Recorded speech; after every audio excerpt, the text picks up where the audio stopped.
Welcome back to Just Giants, your favorite Giants podcast. I'm your host, the Football Grump. With me, as always, is Mike, the Cranky fan, and we are coming you on Cutlets Monday. For you listening, it's Cutlets Tuesday. This is Cutlets Week. The Giants have announced that Tommy DeVito will be the starting quarterback. Daniel Jones has been benched, so there is a lot to talk about during this bye week. Cranky fan, how you doing? I am in an ecstatic mood. My Gators beat LSU. The Giants didn't lose.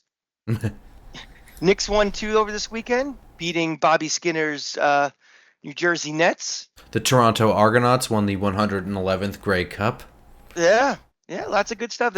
My Lightning beat Grump's Devils on Friday night. So that's right. Going back-to-back beating the Florida Panthers was pretty good for me as well, going into that game. Yeah, it has not been bad. I didn't have to use my AK this weekend. It was a good day. Good job. We have a ton to get into, so let's start with the Giants starting Tommy DeVito. I'm going to start with this right here. The Giants were off all last week. Mm-hmm. And by off, I mean like the players weren't around. This was their bye week. So when they did not announce anything, I actually didn't panic because who cares? They're not doing anything right now. It makes no difference if they announce anything last Monday or what. But there was this like general consensus that Daniel Jones was going to be benched following the loss to the Panthers. But then we didn't hear anything, and then Diana Rossini reported a thing that the Giants weren't sure about anything yet, and Jones may remain the starter. And then people had to flip out about that because we can't wait 5 minutes for anything to be confirmed.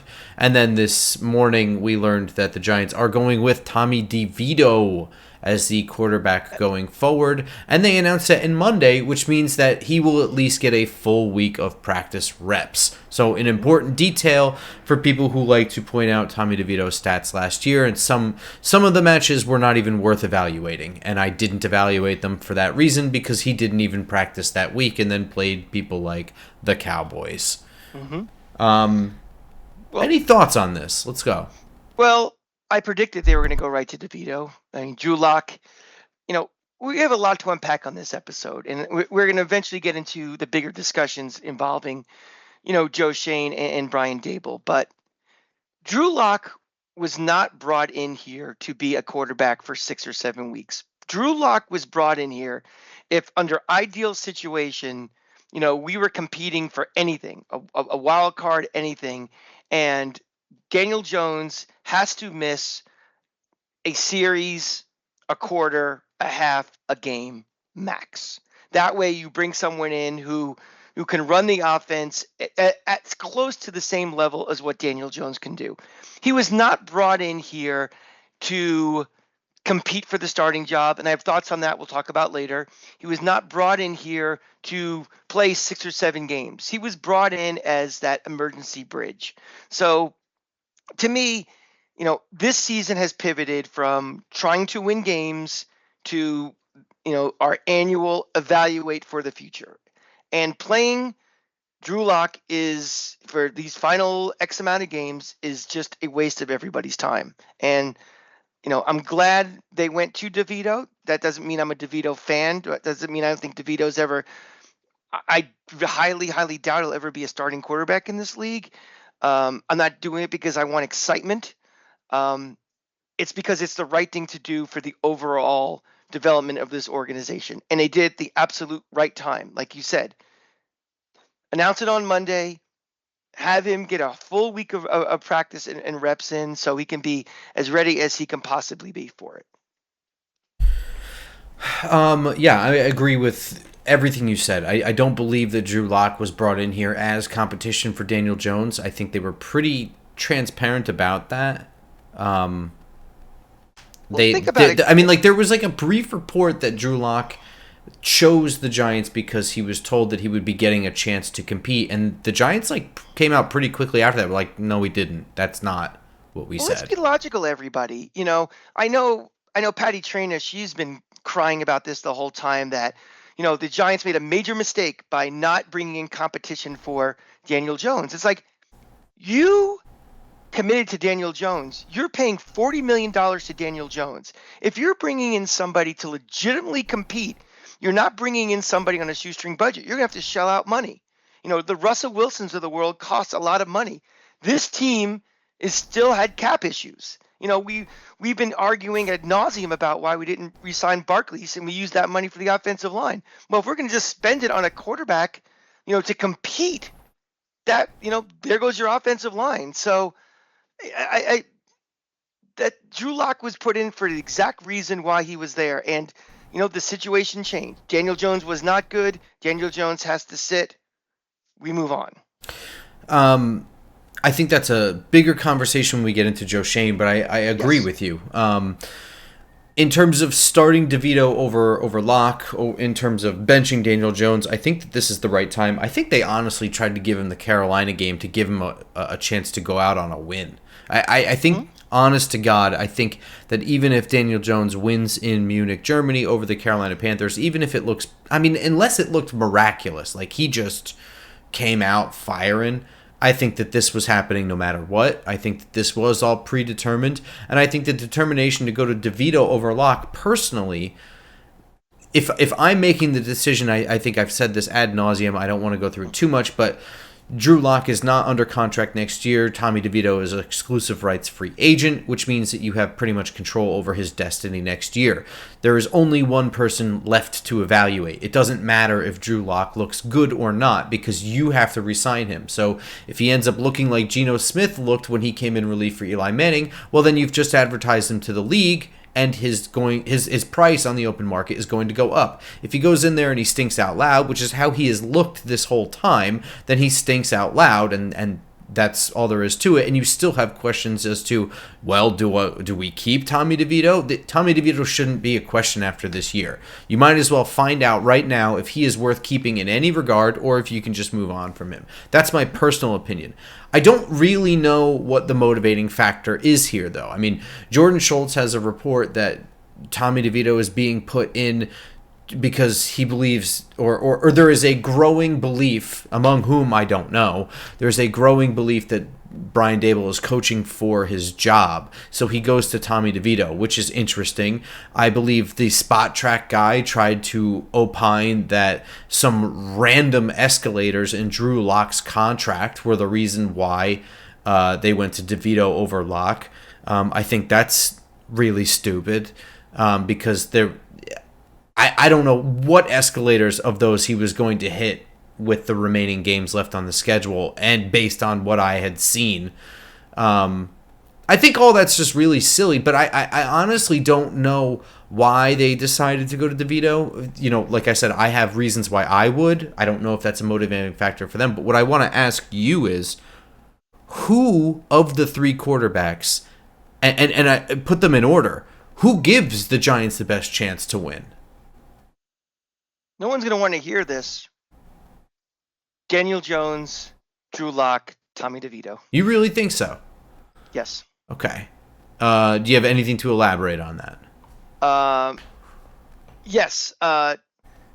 Daniel Jones may be the worst starting quarterback in the league. He may not even be the worst starting quarterback in the league.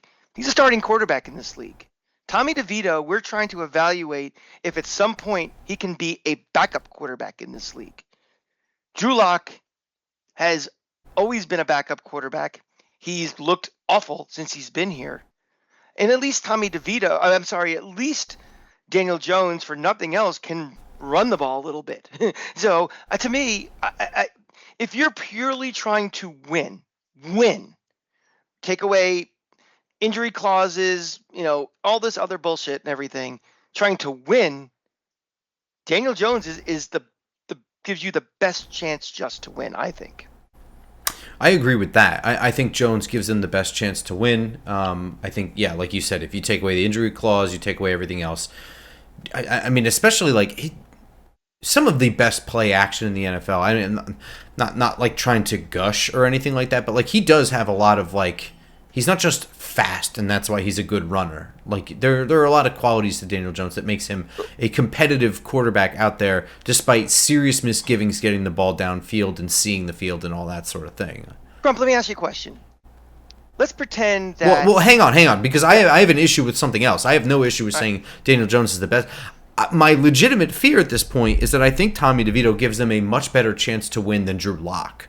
And that's based on what I've seen in the offseason, in the preseason, and everything I've ever seen from Drew Lock. I mean, again, like I said from the top, there is some evaluation of Tommy DeVito. There are some memories of Tommy DeVito from last year that are an unfair. Never mind my feelings on anybody in this scenario. They are not worth watching for evaluation because they're not real scenarios. His game against the Dallas Cowboys, where he got no practice reps going into it, had to come in for an injured Tyrod Taylor. That is a no-win situation against a very aggressive, very good defense and behind a very bad offensive line without Andrew Thomas. I mean, like, there were some evaluation that didn't need to happen. But when Tommy DeVito was prepared, you can look at the Green Bay game, a game in which he had a full week of practice. That looked, I'm not going to say he looked like a starting quarterback in the NFL. That would be a lie. But does it look like somebody that could be a backup in this league? Yeah, it did. It did. And I think with a full year in the system, I'm actually a little bit worried, looking ahead here, the remaining opponents for the Giants, Tampa Bay, okay, I don't really expect a win coming up, spoilers for next episode. Dallas, without Dak Prescott for the rest of the year. New Orleans, who has fired their head coach. Baltimore, I don't expect a win. Atlanta, I don't expect a win. Indianapolis. Philadelphia, in a week in which they may not need to play anybody. Yeah. I mean, I do worry a little bit that DeVito is a better option than Drew Lock. That's my opinion. I don't know if you have thoughts on that. Yeah, I don't know. I really don't. Drew Lock is really, really bad. Let's put it this way. He's looked really, really bad in the limited amount that we've seen him. Again, we don't know. Does he understand the offense a lot more because he's been around the league more and he's more a professional than Tommy DeVito? Is it easier to craft an offense around what Drew Lock can do than what Tommy DeVito can do? I don't know. That's fair. I definitely see your point. That Green Bay game, that one Green Bay game really kind of skews a lot of people's opinions about Tommy DeVito. Like, I know it happened, so you can't say, well, what if it didn't? But what if it didn't? I think people have a different perception. That was a primetime game against a pretty good team, and he looked pretty decent, and the team looked pretty decent. But was that just lightning in a bottle? How this league does get wonky sometimes, or I don't know. I mean, this team is 2-8 or whatever with Daniel Jones. I'm not overly concerned about likelihoods of winning the rest of the way with anybody right now. All right. Did you have anything else you wanted to add on Tommy DeVito? Or Drew Lock, I guess, for that matter? I mean, I'm just really happy that it's finally happened. I mean, I think it's not good for anybody with this constant, what's going to happen, what's not going to happen. I had some pretty spirited debates today with friends of mine, people we sit with, at the games about, whose fault all this is and everything. And to me, it's just, we're turning the page. It's too bad for Daniel Jones. We don't have to go into all the things that have, gone against him since he has been a Giant. It's pretty ironic that his first game that he's no longer the quarterback is against a team where that was his first game. And we were at that game in Tampa, all so long ago. It would be very miraculous if Tommy DeVito wins this game. Sure. Right? I mean, that's some Hollywood script writing. It would be ironic, as Alana said, for sure. But, I think now that that's over with, I think now it's just kind of, I think it just takes a big weight off of everybody's shoulders, I think. I think it's something that, that, Schoen and Daboll probably been talking about this a lot. I'm sure it's something in the locker room where, offense versus defense, I'm sure there's a pro Jones, con Jones in the locker room. So that's all done. Now they can go out, these guys have to be professionals and play the rest of the year out. They're playing for their jobs. Remember, we've said this on this show for years now that players and coaches don't tank. They're playing to win. They're playing for their jobs. They're playing to stay employed with this team. They're playing to stay in the league. My last point about Daniel Jones is, and I have said this before, I don't think Daniel Jones' career in the NFL is over. I think he's going to latch on as a backup somewhere. I think he's a smart guy. I think he's very limited in what he can do as being a starter, but a guy who can do things with his legs, who can come in and he could be a better version of what Drew Lock provided for the Giants. I think. I think he will find another spot somewhere in this league, and I hope he does well. I don't. He's not a bad guy. It's just unfortunate that it just kind of didn't work out. I want to agree with you. I think there's a very high likelihood that he has a future in this league as a backup, and by that I mean like an actual future, like him hanging on to a team where he doesn't do anything and is just 1 year. That's not what I mean. But my only shortcomings are I got to see if the long ball really is affected by the neck injury. We didn't really get a chance to see it this year. A lot of the long balls have been, the accuracy's been kind of here, kind of there. There's been a lot of air under them where there didn't used to be. I don't know if that's going to go away or not, but I think that might severely limit him so much that he doesn't have much more than a 2 or 3 year backup career. It's possible. But had it not been for that specific neck injury thing, I would totally agree with you. I think that he does have a skill set that can be utilized, that can win a couple of games in a pinch, you know what I mean, with a roster. Let's be kind of honest, too. If it wasn't for that neck injury, I think the Giants, he's still the starting quarterback, and this team is could be competitive, potentially competing. It's at least possible, yeah. Mm-hmm. Do we want to move on to the larger picture of Joe Schoen in all of this? Yeah, because I think that last statement, it kind of goes right into the Joe Schoen conversation. So, obviously, when you make a move like this, the contract that Joe Schoen offered to Daniel Jones immediately comes into the following portion of this conversation and around Daniel Jones and his time here. And I guess it also it brings up the upcoming offseason, right?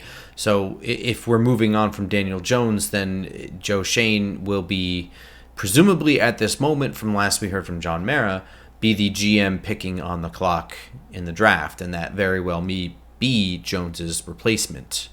I don't know. Does that all sit well okay with you? Yeah.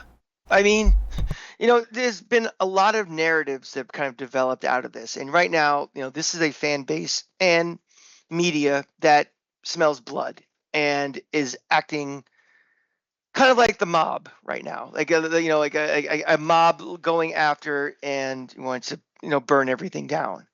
A couple of the common narratives I've heard is that Joe Schoen hasn't earned the right to pick a quarterback. That's bullshit. I'm sorry. You are the general manager of a football team. You earn the right the second you were hired. So that means your job literally is to build a franchise, to, match what your head coaches want to do, maximize the salary cap, maximize your draft picks, put yourself in position to be long-term sustainable success. And the most important piece possibly of any position in any sport is quarterback. So to say that he hasn't earned the right to is ridiculous. The kind of the brother of that narrative is, I don't trust him to make the pick, which is ridiculous, because why don't you trust him? The Giants have not had their hand-picked quarterback under this regime yet. And okay, I know we're going to get into, well, Daniel Jones got re-signed. Let's go back 2 years. The Giants were in a situation where they basically had to re-sign him. We were drafting pretty low in the draft. We're coming off a playoff win where the quarterback played pretty well, and he can, revisionist history and kind of looking back with hindsight said, that was kind of a false flag, and okay, that's fine. But Joe Schoen protected this franchise from making a Deshaun Watson mistake. 2 years and a way to get out of it. 2 years.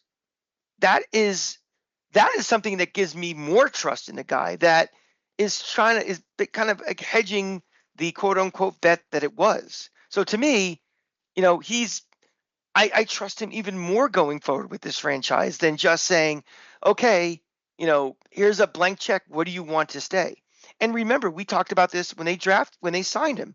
I think he was like at the time, 14th or 15th highest paid quarterback at the time. So he was about mid-pack for starting quarterbacks.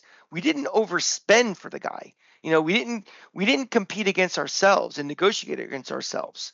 This wasn't a Dak contract. This wasn't something with some of these, Trevor Lawrence contracts where he never done anything in this league.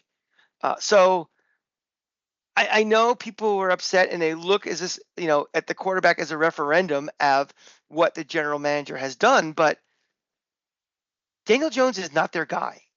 And you have to give them the opportunity to get their guy. Now, if we whiff on another quarterback again, then we'll have that discussion a few years down the road.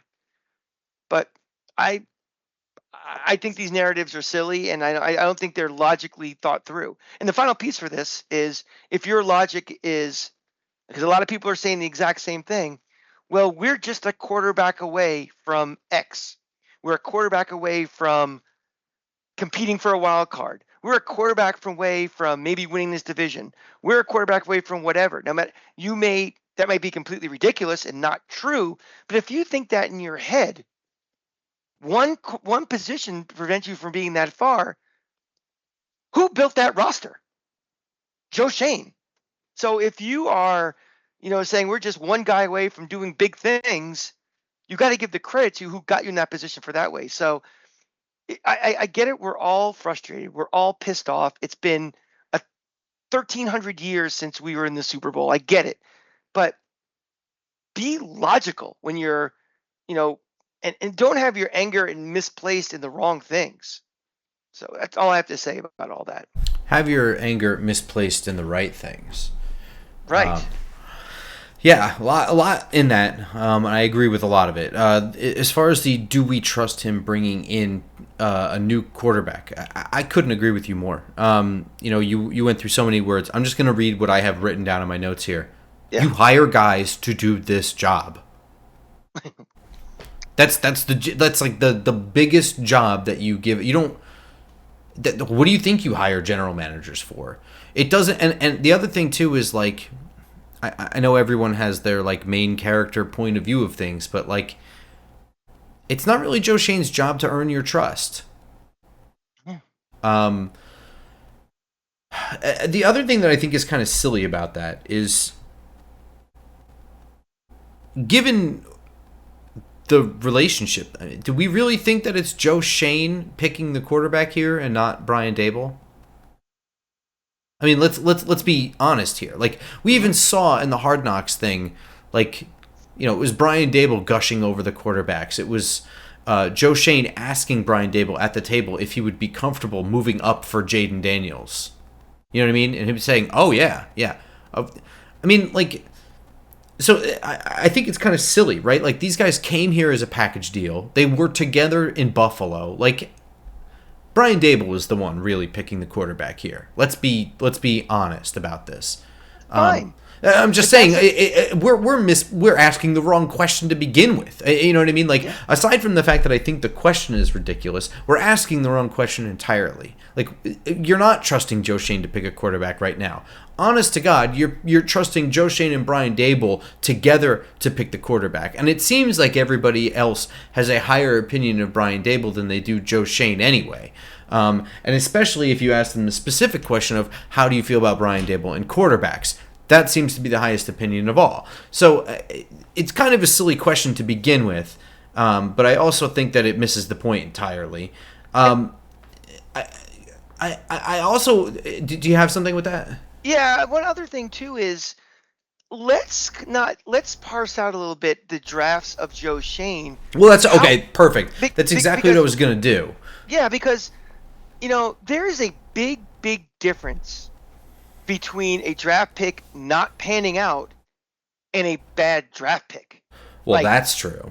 But I think people, they just think, oh, because Evan Neal, can't stay on the field, has, never developed and everything, was a bad pick. Well, so here's what I was gonna say is I feel like a lot of this I don't trust Joe Schoen to pick a quarterback comes from just being reductive about what a general manager's job is. The first thing everybody says is that he drafts poorly or drafts for I don't know, like, and I don't think that his drafts have been horrible. And I'll start this by saying that I have a higher opinion of Brian Daboll than Joe Schoen myself. I don't know how much I really like Joe Schoen, but what I do like in comparison to the last two general managers is I like his process better. So like I like the direction he's going, even if I may not necessarily like his individual decisions or just him as a person. I do think he's a little bit smarmy, or at least he came off pretty smarmy at the end of Hard Knocks to me. We'll talk about Hard Knocks at the end of the show. But I mean, just in general, like yeah. I don't have any personal love for this guy. I'm not even sure how much I like him as a GM. But objectively speaking, of his entire GM time here, I don't think he's done that poorly. The 2022 offseason, he came in and inherited a bad roster and a worse cap situation. His draft included Kayvon Thibodeau, Evan Neal, Wan'Dale Robinson, Josh Azudu, Cordell Flott, Daniel Bellinger, Dane Belton, Micah McFadden, DJ Davidson, Marcus McKeithen, Darian Beavers. He also traded Kadarius Toney that year. He brought in names like Matt Breida, John Feliciano, Mark Lewinsky, Richie James, Tyrod Taylor, and Jahad Ward. And notable departures were Blake Martinez, who did nothing, and James Bradbury, who looked pretty good with Philadelphia. Well, he looked very good in a very good Philadelphia defense for a couple years, and has since is nowhere right now. What I want to say about that 22 offseason is that it's not bad. I don't think that that's a bad draft. Kayvon Thibodeau is not a bust because he's not a fantastic edge rusher. Evan Neal, might just be a bad player. It's not like they picked anybody. They picked him over Charles Cross. If you want to crucify the guy for missing on that, that's fine.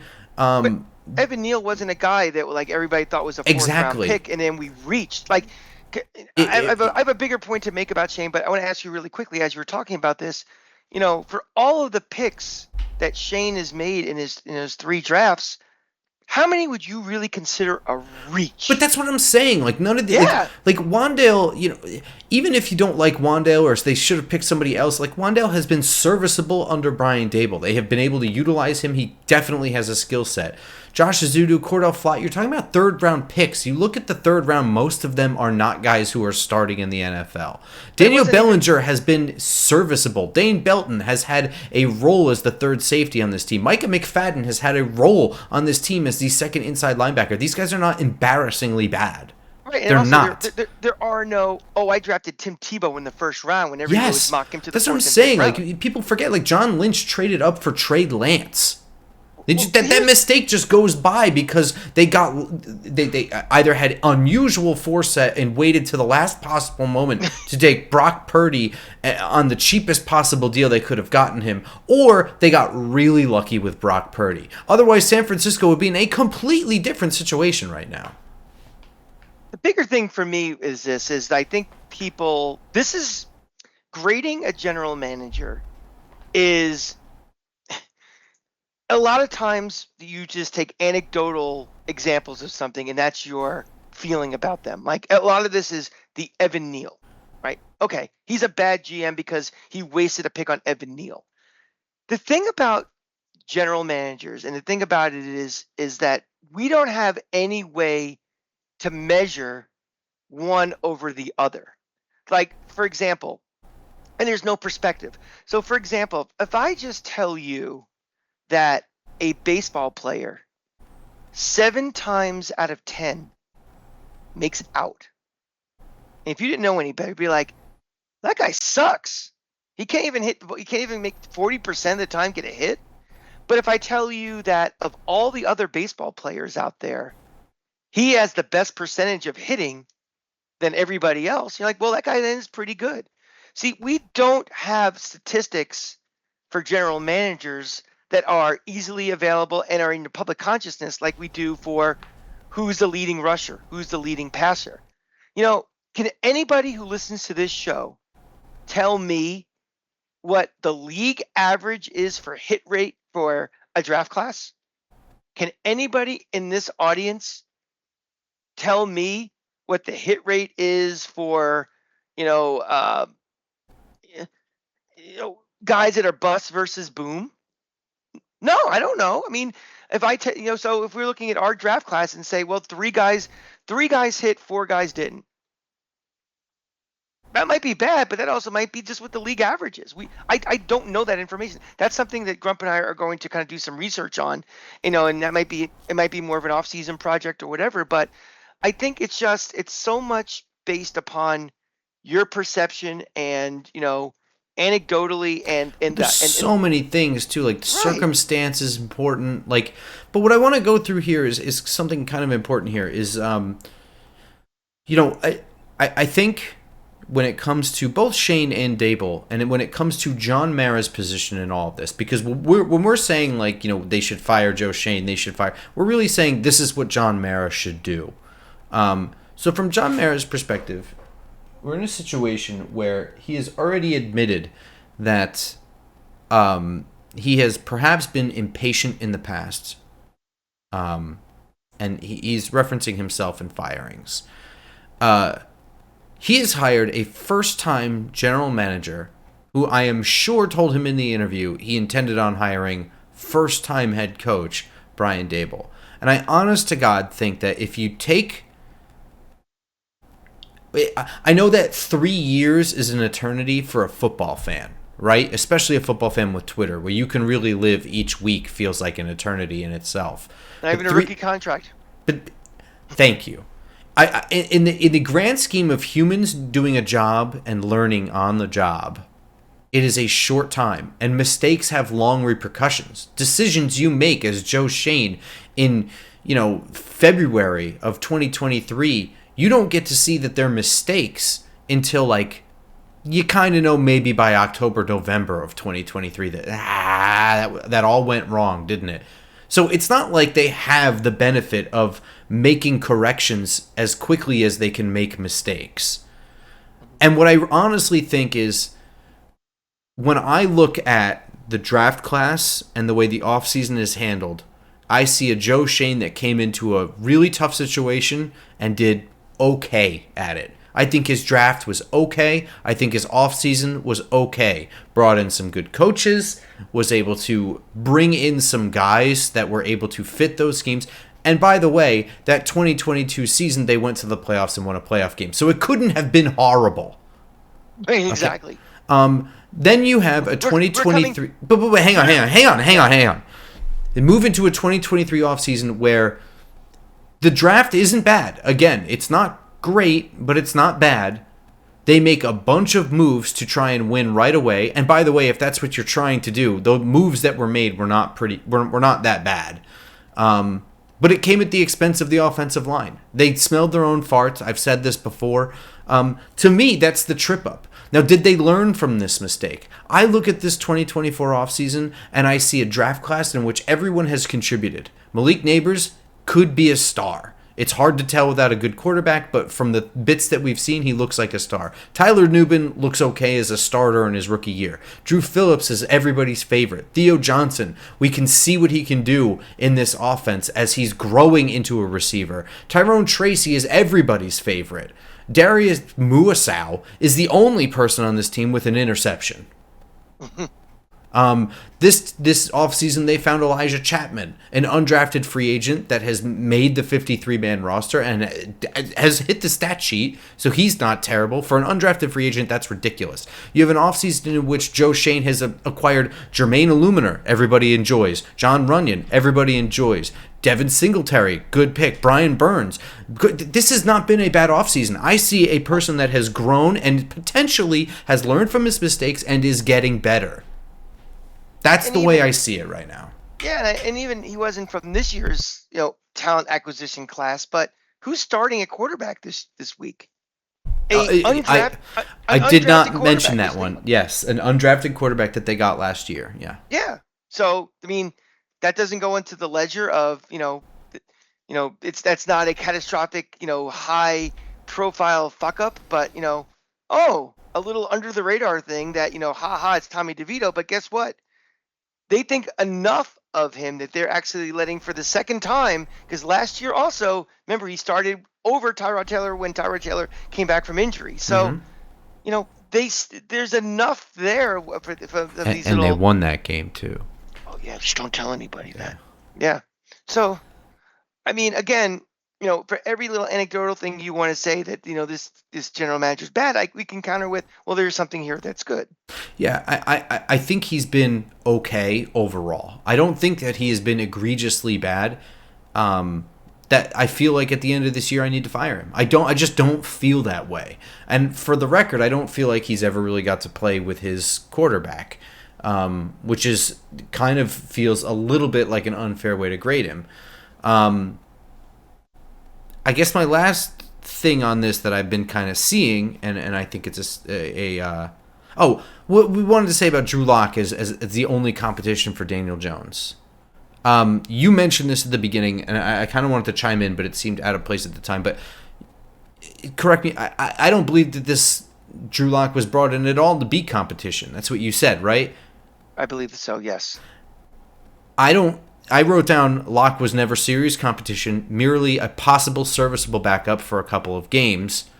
But I also kind of feel like this whole offseason was designed to put the pressure on Jones if they couldn't land a quarterback in the offseason. I think that they held themselves to a new standard and that they knew that 2023 was an abject disaster and that they needed to be better. And that includes Daniel Jones. He was going to have to be better than he was in 2023. And I think that Joe Schoen had a good offseason. I think that Brian Daboll changed the way that he handled his offseason. And I think that they looked like a team that could run the ball and protect the quarterback. And it didn't look like the quarterback stepped up to the plate. I'm going to say something. And I think that was intentionally set up that way so that it would be very clear where the blame would fall. Anyway, go ahead. I'm going to take it even a step further, and this is a cranky theory. I have no way to prove this. I never will be able to prove this. I think even if this team was okay, maybe on the outside looking at a wild card or not, I think they were going to move on from Daniel Jones regardless, because I don't think this team was nearly going to be far enough along to justify paying a quarterback $40 million for after this year. So I don't think it was a question of, he's such a disaster, he has to go. I think it would have been they were going to get rid of him anyway, and it would have caused, some eyebrows to be raised around the league. They're like, well, the Giants were, 7-10, but kind of winning games like they did 2 years ago. I think even if we were like that, I still think they would have exercised that out because, we're just not far enough along roster-wise, in my opinion, to be spending that much money on a quarterback. There's so many other needs to fill on this team. We've talked about it all the time. We need defensive tackles. We need depth in the offensive line. We need, another cornerback. We need so many things that even if the record was better than it is now and we were sniffing the playoffs, I think we would have made an incredibly on the outside appeared to be a bold decision. I don't think he was coming back regardless because of the money. I would agree with that. And they had an out. And I think that was, if anything else that Joe Schoen gave to this organization was that out clause, because it gave them options. We need options on this team. If we get the number one pick in the draft, it's not because we're getting some shithead like Carson Beck or Shore Sanders or something. It's options. We can take a quarterback. We can trade down. We can trade the best offensive line. We can do whatever. And that's what this team needs right now. When you're so fucked up in the cap and you have, a bad rest, you have no options. Now we're getting options, and that's what a GM needs is options to play his hand. So that's the last thing I wanted to say about Joe Schoen is this organization, this front office, are they stuck forcing a QB? Oh, because I don't think. I mean, you mean as far as for their personal jobs, or are they just like this year? Yeah, like Or are they forced to draft what a quarterback that maybe they don't believe in because of their job security? I am going to say no. Okay, go on. I think that if you're making a move to bench a guy that was kind of the face of the franchise, and and you're saying this is the first step in a multi-build plan, a multi-part, which may take a couple of years to do. I do not think that either of these guys are anywhere near a hot seat, and I think that means they have license to build, and I think that's what Mara wants. I don't think Mara wants a quick fix. I think he wants sustainable success. We've had sustainable shittiness for a decade, and the best way to you know, be the Steelers, sustainable success. Be the Packers. Don't be don't be the Jets. Don't be your roommates in this building where they try to they've been trying for 30 years to take shortcuts to do it. And if that's the philosophy, you have to build it the right way too. So I think, you know, yeah, I mean quarterback is one of if it's not priority A, is priority B on this team, but I don't think they're going to force it. If it's not there, I think it's just as likely you're going to find a stopgap guy for 1 year, a Jameis Winston type. God forbid it's Jameis Winston. I'll go fucking insane. But someone like that to get them through to get that next guy. And that doesn't necessarily mean the draft. That means free agency. That means trade. But again, you will have options to do so.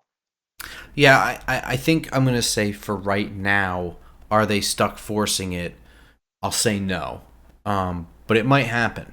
I think that right now where they are, they can sign a gap quarterback and with a premium pick in the draft, first or second or whatever, they can and should trade down to acquire a first round pick next year. And that way it doesn't matter how they end. You know what I mean? If their stopgap quarterback wins them enough games where they're picking sixth again, now you have ammunition to move up anyway. So for right now, I'll say no, they're not stuck forcing it. But I also, I think the idea of forcing it, it's coming from people who are saying like, oh, this isn't a quarterback draft. This is not the year to want a quarterback and whatever. It's November. Like we all think we're experts on what happens in April right now, and we're not experts. I'm just as guilty because I've been giving you guys little updates because I've seen a lot of these, candidates to be first round picks in person. But again, when did Jaden Daniels even enter the conversation of being a top 5 pick last year? When he had like 1,100 total yards against Florida when I saw him. What month was that? It was right around now. It was like early November. Yeah. So there's that. There are guys who come out of nowhere. I don't really remember what Josh Allen's story was at this point the year he came out. You know what I mean? Like, yeah. I know what I see, but again, I've seen all these guys, but I see him one game, and I don't know shit from Shinola. If Grump was at these games, he'd give you guys a much better, interpretation. I just see a guy. It's like this guy, he's got a gun. He looks smart, but I don't know. Just what I see. Yeah, it's so early to be making such a definitive statement like that. But I can see where people are like, there's clearly no one clear cut guy. That I can see for sure. There are differing opinions all over. That's because there's no real clear cut leader for the Heisman. A lot of people again, we live in an area of the country, the Northeast, that just does not pay attention to college football as intensely as people in the South or the Midwest do. And remember that year? Who was it? That center, Tyler Linderbaum. Right. Remember, all of a sudden he had that one good bowl game, and everybody just blew loads all over each other because how great he was. I'm like, you guys never heard of him before this game. Mm-hmm. Now you're all of a sudden, Mel Kiper Jr.'s thinking this guy should be like the first pick in the draft. So I don't know. I don't want to get locked into anybody yet. I mean, it's still early in the Yeah, process. my thing is that it's just too early to be saying something like that. Obviously, Mhm. you never want a situation in which they're forcing it, but I don't think that they're in that situation just yet. I think that it's possible that, and I don't think it's talking yourself into falling in love with somebody like Cam Ward. I think it's just very possible that you could, as you watch him, be like, you know what, he is better, and he's always moved Mhm. up in competition, and this, that, and the other thing, and that's perfectly fine. It's just I'm not going to make that statement or lose Yeah. my mind over it yet. Yeah. What I've seen in person, Cam Ward is the best guy I've seen, but I've also seen 4 quarters Yeah, of his entire career. right. That's all I've seen. One last thing, Grump, before we move on to the next piece is, some of these kind of narratives and stuff. And I want just your opinion. I think I know what you're going to say, but I want to hear it anyway. Does whatever happen between Sunday and the end of the season, do you think that will change anything as far as Schoen or Daboll's status on the team? It could. I don't think that it will or that it should. But I mean, if you have another situation, if Shane Bowen and Brian Daboll are like not getting along, that's something like that. Yeah, that's out of the yeah. But I mean, it's not out of the realm of possibility for Well, Brian Daboll. well, I mean, I was trying to do that You mean more on as, the field product? yeah, this team loses every game the rest of the year, and they get embarrassed in these games. That's another thing. I don't know. that I It again, it really shouldn't. It does feel like John Mara perhaps gets embarrassed a little too easily. I think that he is a little bit of a baby about some things. But if just losing out the rest of the year is something that's going to make you so mad that you're going to have heads rolling, then I think that maybe this isn't the business for you, because you kind of have to suck at least 1 year to get a top pick in the draft. It's not just going to happen any other way. And I think that getting impatient is something that he has realized about himself, or at least he claims to have realized about himself in the past, that has slowed things down, because you end up you get so embarrassed of the stain. It's like having skid marks in your pants that everyone can see and being upset that your shirt is untucked. Like, stop trying to tuck your shirt. It doesn't matter. You've already shit your pants. Just change the whole outfit. Take a shower, change the outfit, and just be done with it. Stop trying to get a little bit better and fix, a little bit here and there. It would have to be catastrophically something dramatic and not on the field for me, I think, for John Mara to get rid of him. But I don't think just losing, or even losing badly, maybe something as embarrassing as a butt fumble would be enough. But I still don't think so. That's not a coach's problem. I mean, that's play on the field. To me, the second you remove your starting quarterback, you're free from the judgment. evaluation is no longer about wins or losses. Sure. And how bad those losses might be. You are focusing on other things in the product. And even, the argument of, well, what if he loses the locker room? You know something? Fuck all those guys in the locker room, because those guys should be more worried about they are on a 2-8 team right now. I also think that like half the offense, I mean, don't you think at some point some of the locker room is like kind of under their breath, like not anything against Daniel Jones, but just like, all right, finally we're moving on from this. We're trying something new. But I don't think you lose the locker room by making this decision. I don't think by this decision, but kind of like, we still have another month to play, and we keep losing, and it's, it's December 21st game, and they have jobs. Right. That's it. I don't think that's going to happen. And if you know something, this team sucks, and we're not talking about the 86 Bears. We're talking about a lot of guys on this team where we need to purge a lot of this roster too. And if those guys aren't going to give the effort, there's the door. Fuck you. So I'm more worried about the infrastructure of this team more than, with the exception of the obvious handful of guys who are the foundation of this team. And I guess lastly, just briefly on Brian Daboll. I think that this has usually been mostly a Joe Schoen conversation among fans. all of this. Less so a Brian Daboll one, but I have seen some Daboll ones, some Daboll opinions. I've seen some people say they think Schoen stays, Daboll goes at the end of this year, which I think is kind of interesting. But I'm curious on where you land on Brian Daboll right about now in terms of A, picking a quarterback, B, what you've seen of him without his preferred quarterback, I guess, that sort of thing. Like, where are you with him? I think this team would be worse if Brian Daboll wasn't the coach. I think he's done everything he can to make this team 2-8 and not 1-9 or 0-10. I think that there's been subtle changes in how we run this offense. I've noticed that we're a little more aggressive, like on fourth down, to try to. He understands that the only way to be competitive in these games and to win is to keep the ball out of the other team's hands as much as possible, and have time of possession. This is not a team that obviously didn't have explosive plays, and I think he crafted game plans. More and more running. Utilizing guys like Tracy, who nobody on this planet thought would be what he is now, especially after Barkley was gone. I think he's a good coach. I think he's a very good coach. I think he took a very average team and got to the second round of the playoffs. I mean, last year was a disaster because he was playing fucking Tommy DeVito as his quarterback. We're playing with a quarterback this year who we can tell, you don't go from being okay to pretty decent to total shit without something must be up. It's, there may be lingering effects from whatever injury he had. He's not, or just seeing ghosts from bad offensive lines, but that's not the same guy we saw a couple of years ago. Is he a hothead? Yeah. Do I care about that? No. You as the head coach, you need a coaching staff that are loyal to you above and beyond, above anything else. It's not a democracy. It's a dictatorship. The head coach is the head coach.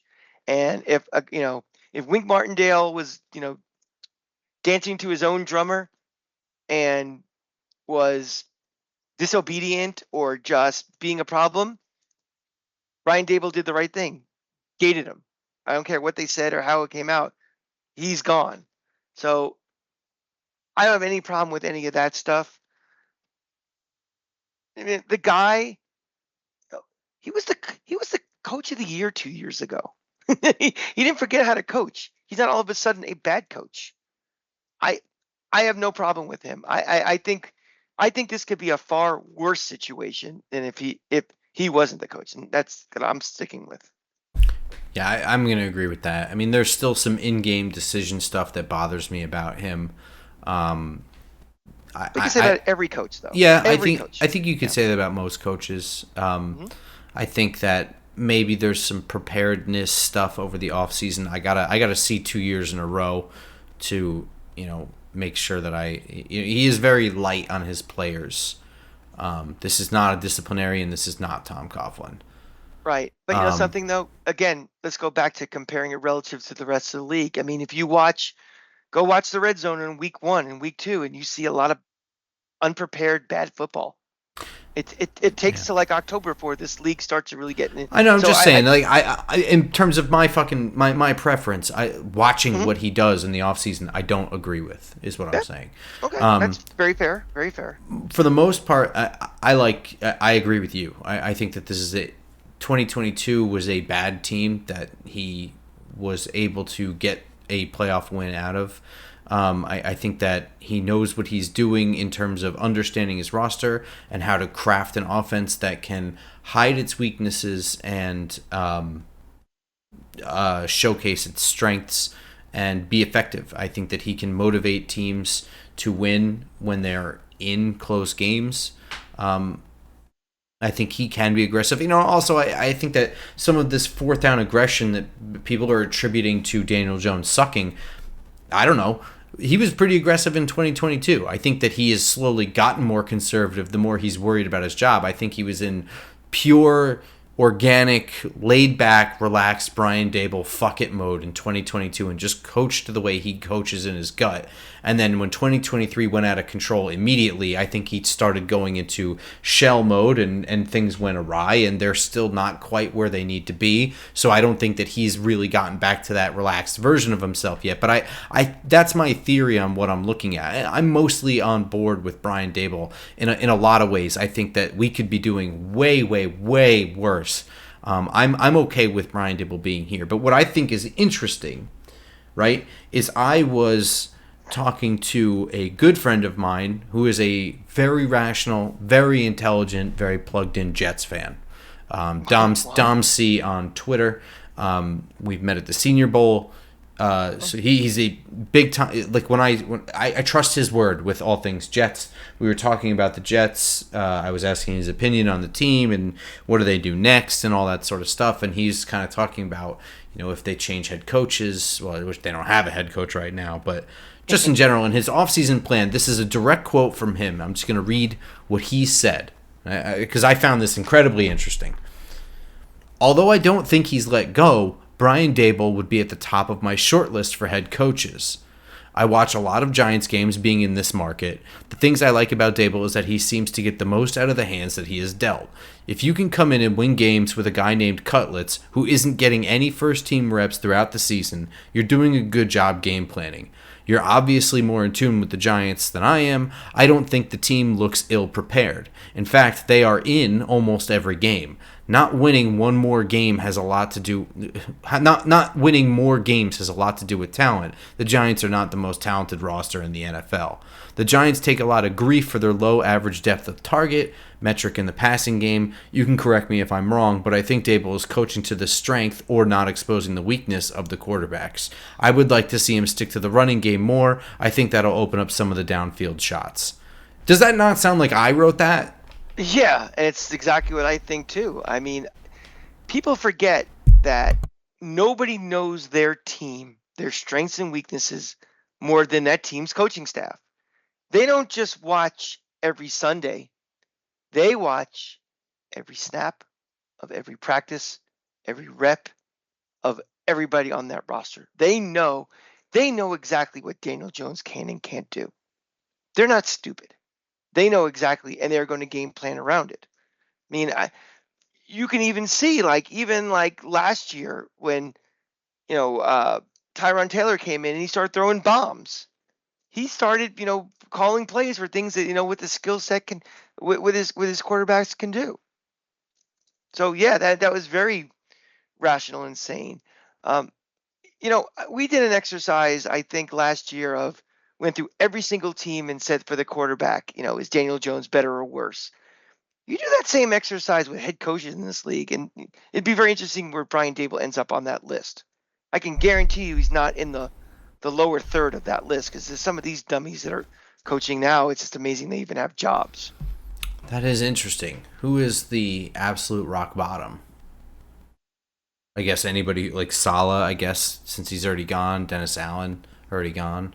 I think it's someone like what's his name in Vegas. Pierce, Antonio Pierce. I don't think he's not a head coach. He was a classic. He came in, he won a game as an interim. Everybody got excited, and the owner did the worst thing possible. They made a decision based on emotion. He's not a head coach. I mean, I would rather have him than I know he won a Super Bowl, but I've always thought Doug Peterson's a terrible head coach. I think Daboll's better than Doug Peterson. Yeah, I agree with that. I think he's better than Mike McCarthy. Better than Chicago's coach, Matt Eberflus.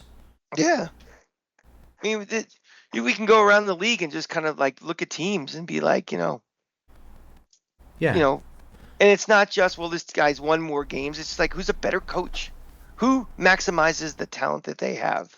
I think it would be folly to move on from this group of people before they get a chance to pick their quarterback.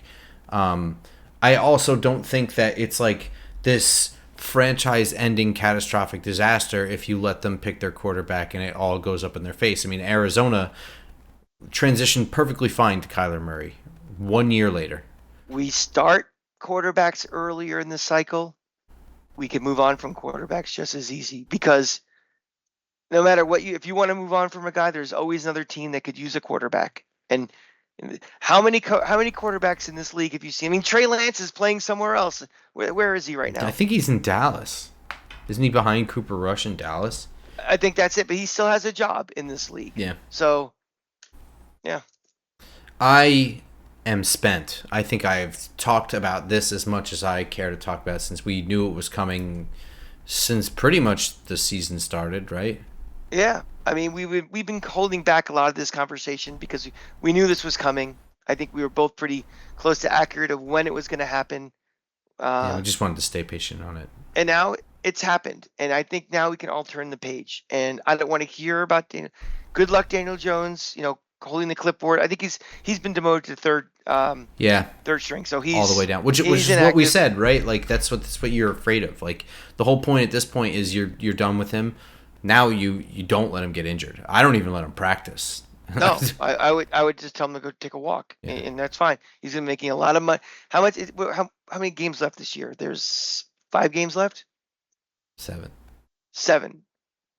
So he's going to be making almost a third of his contract just sitting around doing nothing this year. That's all right. Good for him. Yeah. Okay. God bless him. I do enjoy people making the jokes like, oh, he's going to be working at McDonald's next year. You guys do realize you've been complaining about how many millions of dollars he's been making the last couple of years, right? Like, right. He's not working at McDonald's. He's straight up retired at 27. He's going to be owning McDonald's next year. Yeah. All right, that's going to do it for this episode. We will see you guys on Friday morning with a preview episode against the Tampa Bay Buccaneers. This is a big one. Yeah, it's a big one for me. This is important. That will be available as always on iTunes, SoundCloud, Spotify, and of course YouTube. Until Friday morning, go Giants. Go Giants.